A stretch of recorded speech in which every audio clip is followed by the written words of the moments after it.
దెయ్యాలు లేదా ప్రేతాత్మలు ఎక్కడ ఎక్కువగా సంచరిస్తూ నివాసాలు ఉంటాయో తెలుసా? రండి ఇప్పుడు తెలుసుకుందాం.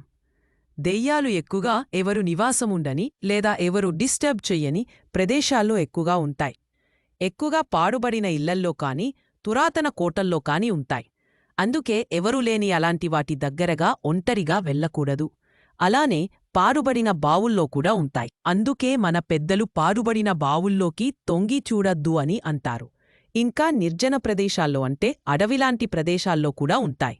ఫ్రెండ్స్, మీరెప్పుడైనా ఇలాంటి చోటికి వెళ్లాల్సి వస్తే ఒంటరిగా వెళ్లకుండా తోడు తీసుకొని వెళ్ళండి.